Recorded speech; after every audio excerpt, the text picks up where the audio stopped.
The term refers to the very simple idea that cultural values and beliefs are historical products. They are not universal. And therefore, if our goal is to understand why people think and act differently in a different culture, those actions and beliefs should be understood relative to their cultural context and not judged based on an outsider's ostensibly different norms and values.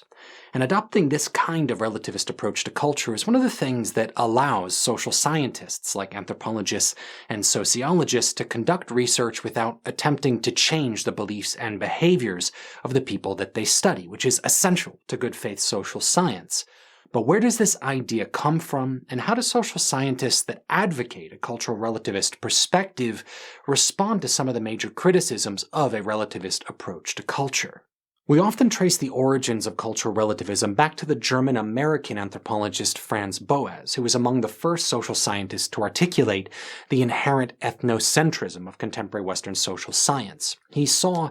that scientists live and work within a particular cultural and historical context, and that they often bring the assumptions and biases of that culture to their research, which influences the quality of their data and undermines their ability to interpret the beliefs and behaviors of other people in radically different cultural contexts.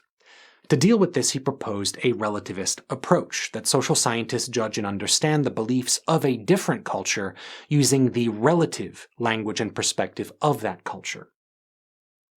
Boas's perspective is probably most salient in his book Race, Language, and Culture, published in 1940, but you'll see a relativist sentiment in his early work as well, stemming from his research in the Baffin Islands in the 1880s. And Boas's sentiments resonated with his North American students, particularly with Ruth Benedict, Alfred Kreuber, Melville Hertzkowitz, and Claude Kluckhohn, who built upon Boas's research, turning cultural relativism into one of the fundamental, the axiomatic approaches to anthropology in the 20th and 21st centuries. But relativism is not without controversy, and as it grew in importance in anthropology, so did criticisms of researchers who adopted a relativist approach to culture. The most common criticism of cultural relativism that you'll find, embodied by publications like Elvin Hatch's Culture and Morality, is that cultural relativism inevitably leads to what is called ethical or moral relativism, that evaluating the norms and values of a society in its own terms will lead to an inability to criticize beliefs and behaviors in their entirety, making it impossible for us to condemn practices like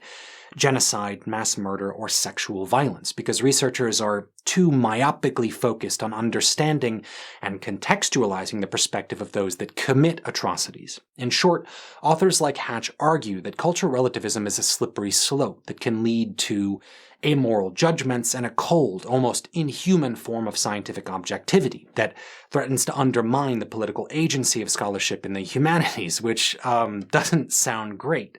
So how have anthropologists responded? Well, there's a whole body of literature to draw from here that we'll reference over on our Patreon, but arguably the most famous counterpoint is Clifford Geertz's lecture, Anti-Relativism, which was published in 1984. And to adapt Geertz to our purposes, he argues that anti-relativist anxieties about social science, leading to the moral decay of Western civilization, stem from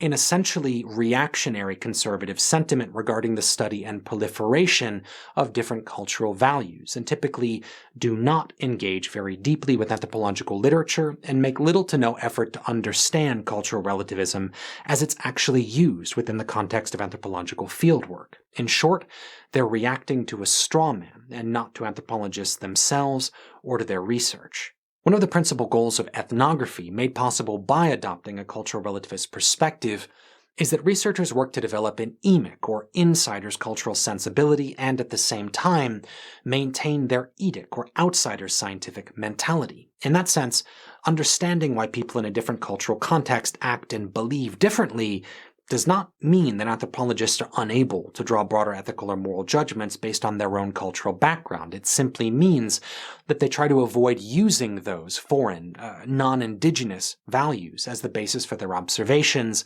about the cultures and people that they study. Now, that's not to say that some theorists haven't advocated an absolute relativist position, or that students in anthropology never advocate moral relativism. If you've ever taken an undergrad seminar in anthropology,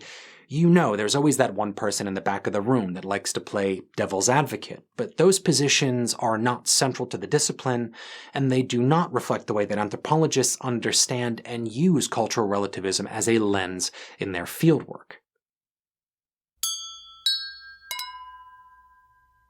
If you're interested in learning more, you'll find a few recommended readings in the video description below, but if you'd like a full reading list, you can head on over to our Patreon page, where we publish our scripts, comprehensive reading lists, and offer other additional content. And while you're there, consider supporting the channel by becoming one of our backers. And, as always, whatever you do, never stop learning.